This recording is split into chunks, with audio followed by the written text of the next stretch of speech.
बिस्मिल्लाहिर्रहमानिर्रहीम रब्बि ज़िदनी इल्मा। अस्सलामु अलैकुम वरहमतुल्लाहि वबरकातुहू। आज की जो लेक्चर वीडियो है वो है रमन स्पेक्ट्रोस्कोपी से रिलेटेड। तो आज जो है लेक्चर नंबर 1 है वो हम उससे में रमन स्पेक्ट्रोस्कोपी की जो है वो के बारे में डिस्कस करेंगे और ये डिफरेंट लेक्चर्स पर जो है वो रमन स्पेक्ट्रोस्कोपी जो है आप वीडियोज़ आपको जो है वो आप देख सकेंगे। तो सबसे पहले हम बेसिक डिस्कस कर लेते हैं रमन स्पेक्ट्रोस्कोपी क्या है और इसकी थ्योरी क्या है और किस तरह के हमें इसमें जो एक्साइटेशन स्पेक्ट्रा जो है वो किस तरह के मिलते हैं हमें। तो डिफाइन करने जा रहे हैं सबसे पहले रमन स्पेक्ट्रोस्कोपी। रमन स्पेक्ट्रोस्कोपी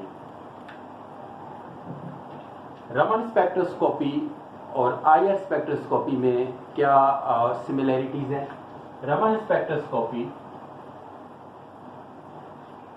या Raman scattering, Raman scattering involves same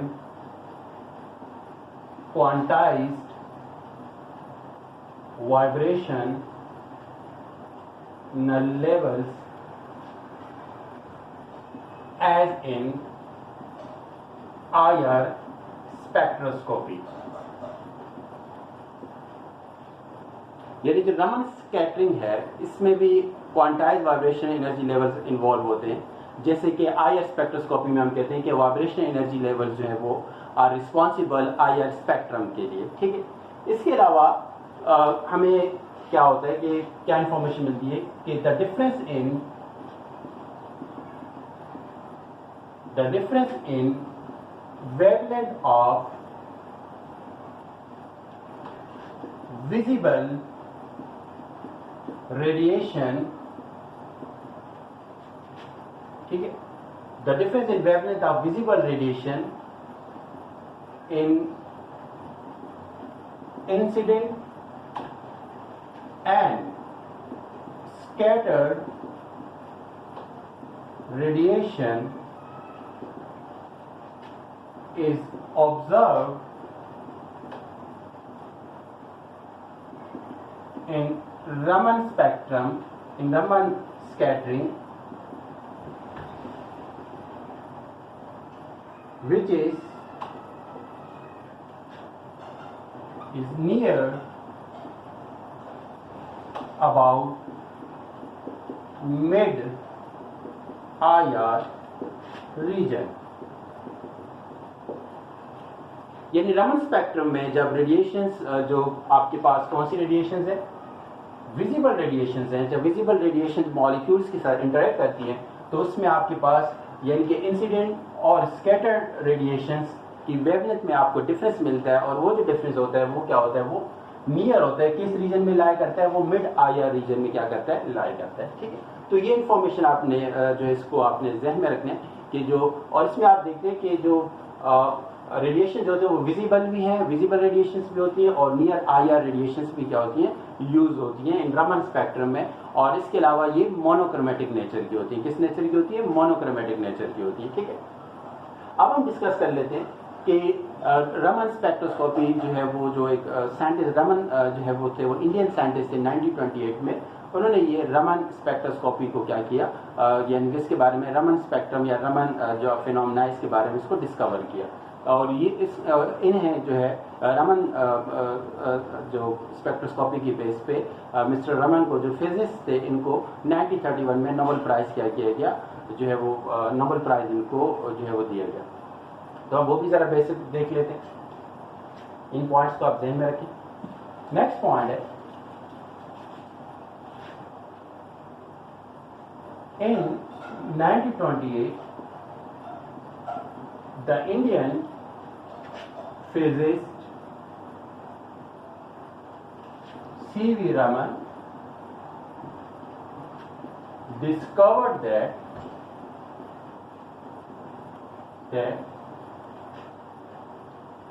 the wavelength difference is observed between the incident and between the incident and scattered radiation of small fraction of visible radiation, and it is corresponds to, आप कहेंगे कि it is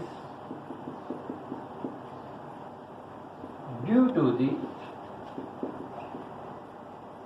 chemical structure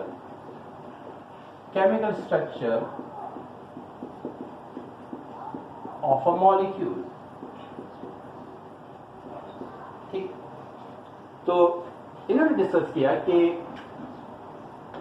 the wavelength difference जो है वो क्या होता है, वो ऑब्जर्व होता है between the incident and scattered radiation of small fraction of visible radiation, और it is due to the chemical structure of the molecule. ठीक है, तो ये बेसिक आप कह सकते हैं कि ये इंट्रोडक्शन है, रिलेटेड है जो है रमन स्पेक्ट्रोस्कोपी से रिलेटेड। अब हम देख लेते हैं कि इसकी थ्योरी क्या है रमन स्पेक्ट्रोस्कोपी की। ठीक है, कि किस तरह जब मोनोक्रोमेटिक IR रेडिएशन या विजिबल रेडिएशन जब मॉलिक्यूल से स्ट्राइक करती है और इसमें स्कैटरिंग होती है, तो क्या वजूहात हैं कि जिसकी वजह से जो इंसिडेंट रेडिएशन की वेवलेंथ और जो स्कैटर रेडिएशन की वेवलेंथ में डिफरेंस आता है। तो आप इसको बेसिक इंट्रोडक्शन को आप जो 3 पॉइंट्स थे आप इनको वो कीजिएगा जब आपसे इसके बारे में रमन स्पेक्ट्रोस्कोपी से रिलेटेड अगर आपसे इंफॉर्मेशन पूछी जाती है तो आप बता सकते हैं। अब हम इसकी थ्योरी को देख लेते हैं। Theory of Raman spectroscopy,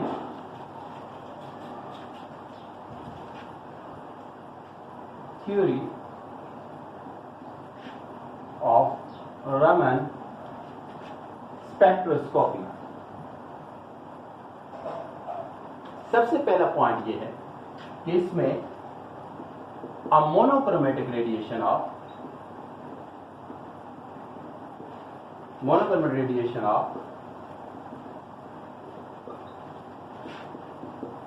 visible or IR visible or near IR region is used। ठीक, अब मोनोक्रोमेटिक रेडिएशन ऑफ विजिबल और near IR region is used, और इसके नेक्स्ट पॉइंट आप लेंगे a powerful laser source of monochromatic is used. यानी यहाँ पे लेजर सोर्स जो है वो यूज होती है मोनोक्रोमेटिक विजिबल या नियर IR रीजन को क्या करने प्रोड्यूस करने के लिए। ठीक है, नेक्स्ट इसमें आप ये कहते हैं कि scattering is observed eight 90 degree angle. ठीक, जो स्कैटरिंग है उसको ऑब्जर्व किया जाता है, वो कितने उसमें किया जाता है 90 डिग्री एंगल पे ऑब्जर्व किया जाता है। ठीक है, और इसके अलावा जो excitation wavelength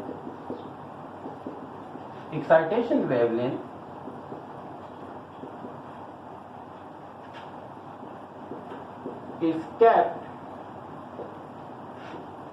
very well away from the absorption band of the molecule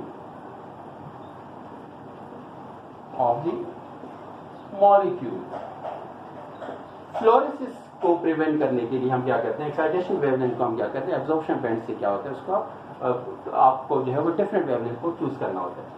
ये आप 4 पॉइंट्स है। नेक्स्ट पॉइंट्स क्या है, इन पॉइंट्स को आप जो है वो नोट कर लें और ज़हन में रखिएगा। नेक्स्ट 5th पॉइंट है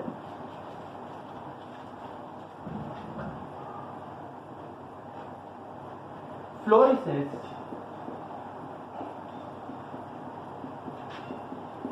is prevented, and 6th point, Raman shift is independent of the excitation wavelength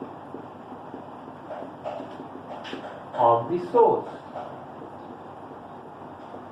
जो रमन शिफ्ट आप हम आगे डिस्कस करेंगे, यानी रमन शिफ्ट जो डिफरेंस आपको वेवलेंथ का मिलता है, जो एक्चुअली जो आप कहेंगे रमन स्पेक्ट्रम का जो है वो एक बेसिक प्रिंसिपल है, जो वेवलेंथ डिफरेंस है वो एक्साइटेशन वेवलेंथ और जो सोर्स है आपको आप ऑब्टेन कर रहे हो तो उस पर डिपेंड वो नहीं करते, ठीक है।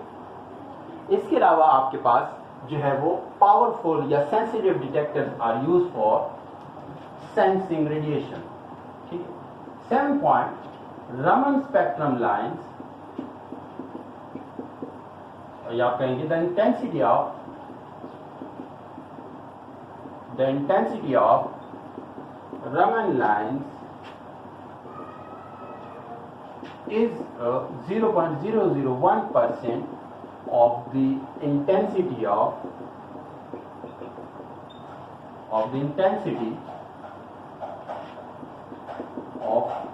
incident radiation,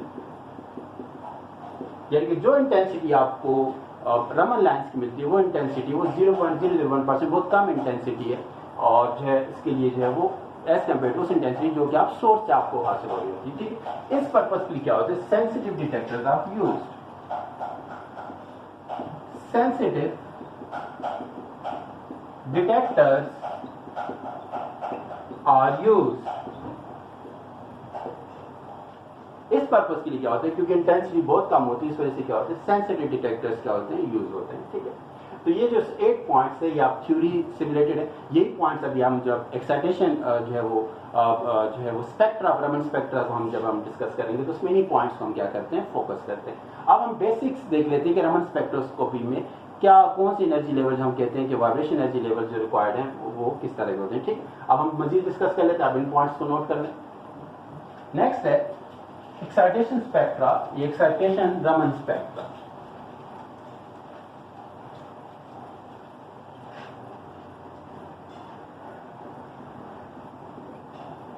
excitation of Raman spectra. इसी तरह हमने जो है वो क्या किया, डिस्कस किया, सबसे पहला पॉइंट हमने डिस्कस किया था कि अ monochromatic visible or near IR region is used for excitation, ठीक है। फॉर एक्साइटेशन के लिए हमने बात की थी कि इसमें नियर IR जो है या विजिबल जो है वो मोनोक्रोमेटिक रेडिएशंस क्या होती है इसमें यूज होती है, ठीक है। और इसमें visual vibrational level is used for scattering, ठीक है। आपने इस पॉइंट को भी ध्यान में रखा। इसके अलावा हमने अभी देखा कि इंसिडेंट रेडिएशन और स्कैटरिंग रेडिएशन होती है, ठीक है। कुछ फिनोमेना हमने उसको डिस्कस कर लेते हैं। फिनोमेना 1 हम कहते हैं स्टॉक स्कैटरिंग, और इसको आप क्या कहते हैं, इन इलास्टिक स्कैटरिंग भी कहते हैं, in elastic scattering. In elastic scattering में क्या होगी कि आपके पास जो frequency of excitation will be greater than the frequency of scattering, ठीक है। ये स्टॉक स्कैटरिंग आपको स्टॉक बैंड आपको या स्टॉक लाइंस आपको मिलेगी, और ये इनइलास्टिक स्कैटरिंग है, और इस केस में जो फ्रीक्वेंसी ऑफ एक्साइटेशन जो है वो greater than frequency of scattering है, and Stokes lines have higher intensities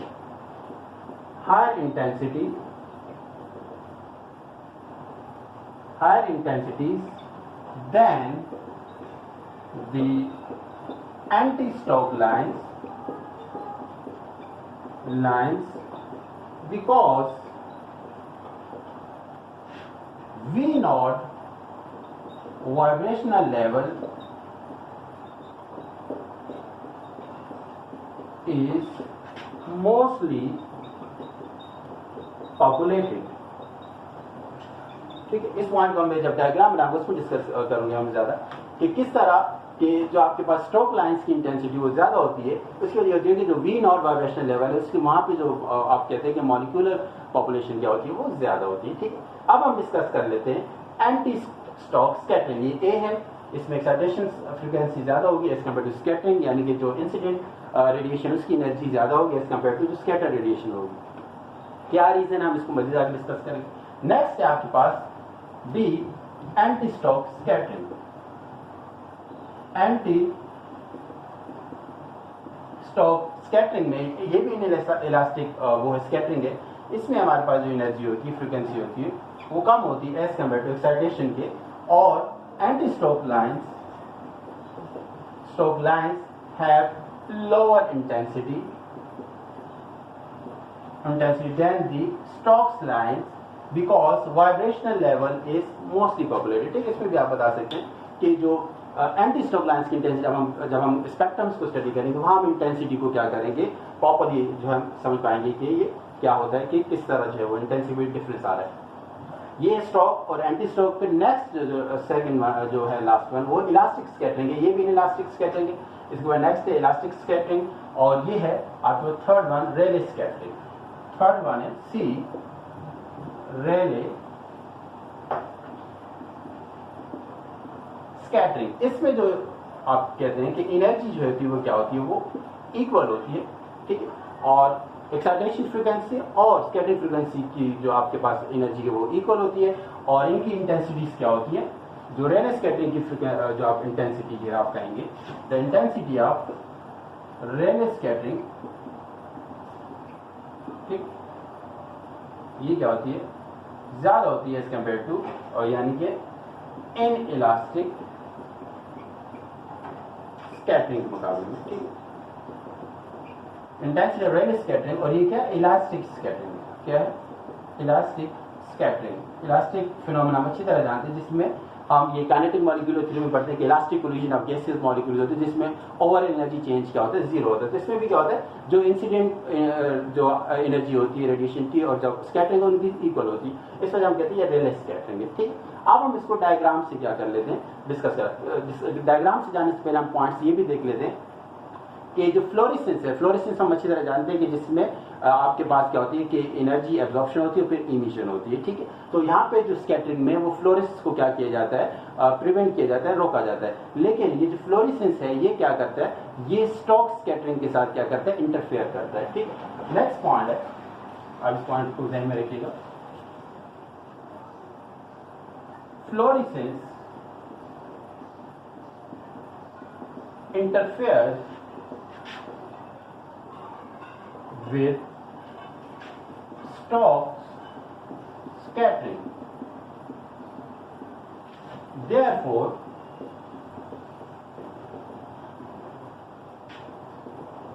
anti-Stokes lines are preferred। यानी अगर किसी सैम्पलिंग में फ्लोरेसेंस सैम्पलिंग है हमारे पास, तो अगर वहां पे वो स्टॉक स्कैटरिंग के साथ इंटरफेयर कर रहा है तो वहां पर हम क्या करते हैं एंटी स्टॉक स्कैटरिंग को प्रेफर करेंगे। ठीक है, तो ये जो पॉइंट्स हैं आप जो है वो जहन में रखिएगा। ठीक है, और जो है अब हम इसको डायग्राम से देख लेते हैं कि किस तरह जो है वो हमारे पास स्टॉक्स एंटी स्टॉक स्कैटरिंग होती है, रेले स्कैटरिंग होती है। ठीक,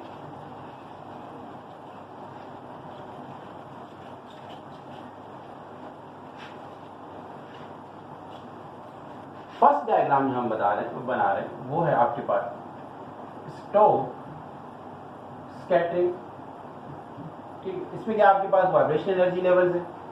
ठीक है, ये वाइब्रेशन एनर्जी लेवल 0 है आपके पास, ये आपके पास 1 है। ठीक, और ये हमारे पास वर्चुअल क्या है आपके पास एक वर्चुअल वाइब्रेशनल लेवल है आपके पास। ठीक है, और जो क्या है J। ठीक है, अब क्या होता है कि आपके पास क्या होता है एक्साइटेशन हुई यहाँ पे। ठीक, और यहाँ पे एनर्जी एक्साइटेशन म्यू एक्साइटेशन है। ठीक, अब इसके बाद जो है एनर्जी जो यहाँ पे आके क्या स्कैटरिंग हो गई, तो इसमें जो आपके पास जो एनर्जी डिफरेंस है, ठीक है, तो वो आपके पास frequency of excitation minus frequency of क्या है वाइब्रेशन है। ठीक है, और ये जो आपके पास एनर्जी लेवल डिफरेंस है, ठीक है, इन दोनों टाइम में वो इक्वल टू है एच म्यू वाइब्रेशनल, ठीक है, ये वाइब्रेशनल 0 to 1, ठीक है। तो ये आपके पास क्या होगा, एनर्जी डिफरेंस आ गया। अब इस केस में अगर आप देखें तो यहाँ पे फ्रीक्वेंसी ज्यादा है और यहाँ पे फ्रीक्वेंसी कम है, तो ये हम कहते हैं स्टोक स्कैटरिंग की फ्रीक्वेंसी ऑफ एक्साइटेशन है वो ग्रेटर देन एनर्जी ऑफ क्या है, स्कैटरिंग एनर्जी, ठीक। ये एक्साइटेशन या आप इंसिडेंट फ्रीक्वेंसी आप कह सकते हैं। तो ये आपके पास स्टोक स्कैटरिंग है, ठीक है। इसी तरह अगर आप देखते हैं next B anti Stoke scattering,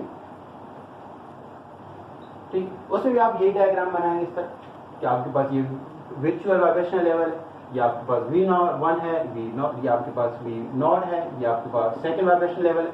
अब यहां से मॉलिक्यूल ने क्या की, एक्साइटेशन की H म्यू, और यहां पे क्या हुआ, इसने यहां पर आ गया 0। तो अब यहां पे देखें कि ये जो फ्रीक्वेंसी है, आप स्कैटरिंग फ्रीक्वेंसी अगर आप की बात करते हैं तो वो आपके पास ज्यादा आ रही है एज कंपेयर टू इंसिडेंट के, ठीक। तो यहाँ पे आपके पास जो H जो है वो आपके पास म्यू एच सी और वाइब्रेशनल है। तो यहाँ पे इस केस में आप कहते हैं कि ये क्या है आपके पास, कि frequency of incident smaller than frequency of scattering, ठीक। तो ये आप हम कहते हैं कि ये एंटी स्टोक स्कैटरिंग है। और अगर आप रेले स्कैटरिंग की बात करेंगे तो रेले स्कैटरिंग में डेफिनेटली V0 से अगर एब्जॉर्प्शन हो रही है, फ्लो एक्साइटेशन हो रही है, तो वापस क्या होगी, किसमें आएगी, आपके पास दोबारा V0 में आ जाएगी, जिससे हम कहते हैं कि रेले स्कैटरिंग के अंदर क्या है, फ्रीक्वेंसी ऑफ इंसिडेंट और फ्रीक्वेंसी ऑफ स्कैटरिंग क्या होती है, इक्वल होती है। अब हम इसी को ग्राफिकल देख लेते हैं, ठीक है। ग्राफिकल हमें हमारे पास किस तरह की ग्राफ आएगा इसमें, अगर हम इसकी बात करते हैं, ग्राफिकल की बात करते हैं, तो आपके पास ये ग्राफ बनेगा इस तरह, ठीक है। यहाँ आपके पास जो फर्स्ट जो आपके पास इंटेंसिटी आपके पास आ रही है,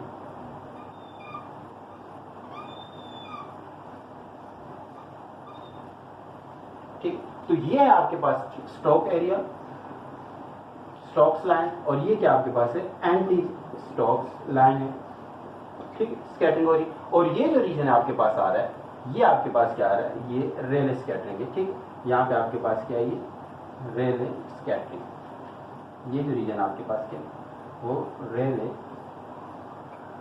स्कैटरिंग है, ठीक। अब ये जो आपके पास फ्रीक्वेंसी आई है, ये जो एनर्जी आपके पास स्कैटरिंग हो, ये है आपके पास ये वाली, ठीक।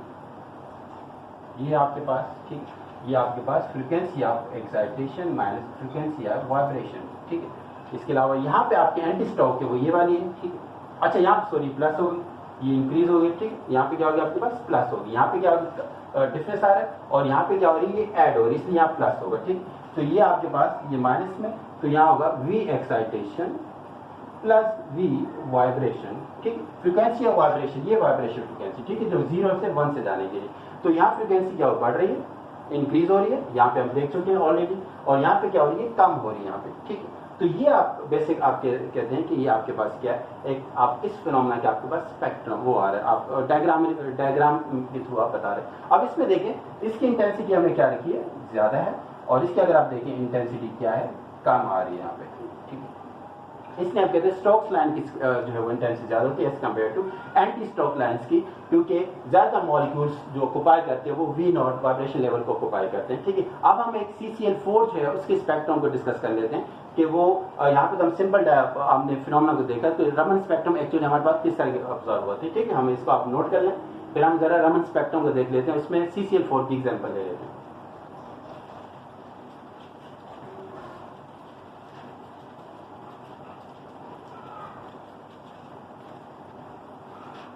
ये आपके पास जो है हम CCl4, ठीक है, को हमने रमन स्पेक्ट्रम इसका ले रहे हैं, रमन स्पेक्ट्रम, ठीक है। और इसमें आप क्या, हमने क्या यूज किया, आर्गन आयन लेजर यूज किया, ठीक। और ये 488 नैनोमीटर क्या की गई मोनोक्रोमेटिक रेडिएशन इसकी यूज की, ठीक है। तो आपके पास जो स्पेक्ट्रम आया वो किस तरह का स्पेक्ट्रम आया आपके पास,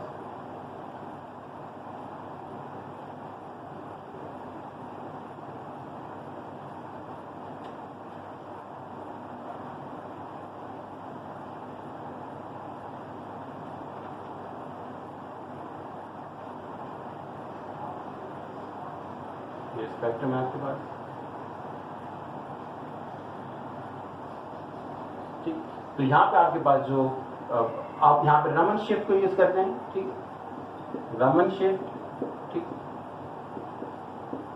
ठीक है, वेव नंबर शिफ्ट है आपके पास, और ये में frequency of wave number of excitation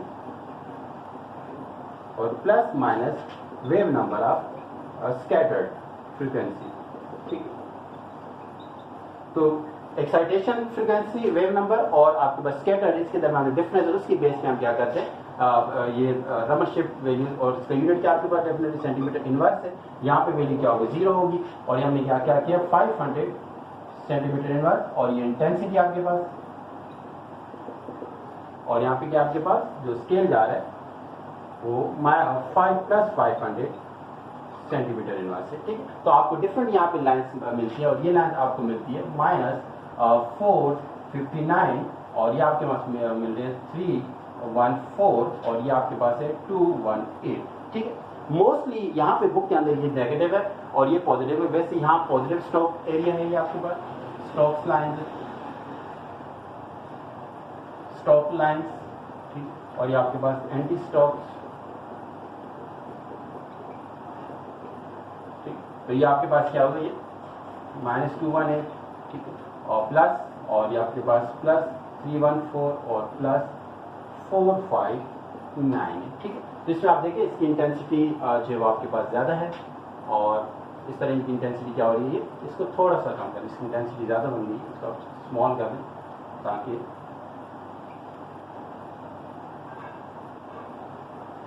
intensity wise की इन एरियाज की इंटेंसिटी आपके पास क्या होगी, कम आएगी, और इन इंटेंसिटीज क्या होंगी, ज़्यादा होंगी, ठीक है।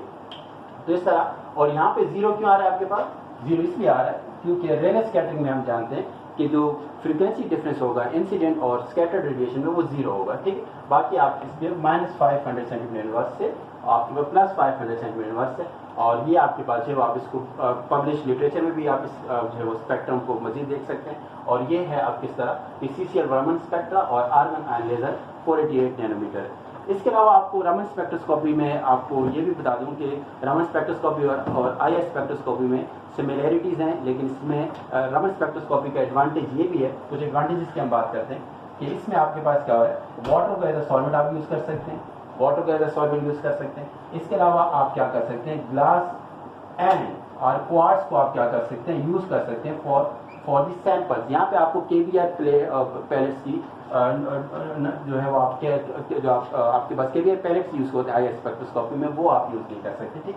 आपको यूज़ करने की यहाँ पे ज़रूरत नहीं है। तो ये आप क्या करते हैं, वाटर, ग्लास और क्वार्ट्ज को आप क्या करते हैं, यूज़ करते हैं। इसके अलावा आप जो है आजकल क्या होते हैं, लेजर्स को क्या किया जाता है, लेजर सोर्सेज को क्या किया जाता है, यूज़ किया जा रहा है, और laser sources with array detectors क्या होते हैं, वो यूज़ हो रहे हैं, ठीक, एरे डिटेक्टर्स, ठीक है। ये पॉइंट मैंने आपको इंट्रोडक्शन में डिस्कस करना था कि IR स्पेक्ट्रोस्कोपी और रमन स्पेक्ट्रोस्कोपी जो है उसको यूजफुल टेक्निक्स हैं। तो आप इसमें वाटर एज अ सॉल्वेंट भी यूज़ कर सकते हैं, और ग्लास और क्वार्ट्ज को एज अ क्यूबेड यूज़ किए जा सकते हैं। आपको KBR पैलेट्स यूज़ करने की जरूरत नहीं, और लेजर सोर्सेज जो आजकल जो वो भी क्या हो रहे हैं, रमन स्पेक्ट्रोस्कोपी में यूज़ हो रहे हैं। तो ये आप जो है मजीद हम नेक्स्ट लेक्चर में आपसे मजीद डिस्कस करेंगे कि इस इंस्ट्रूमेंट्स के एप्लीकेशंस क्या हैं। अपनी दुआ में याद रखिएगा। अस्सलाम वालेकुम रहमतुल्लाहि व बरकातुहू। अल्लाह हाफिज़।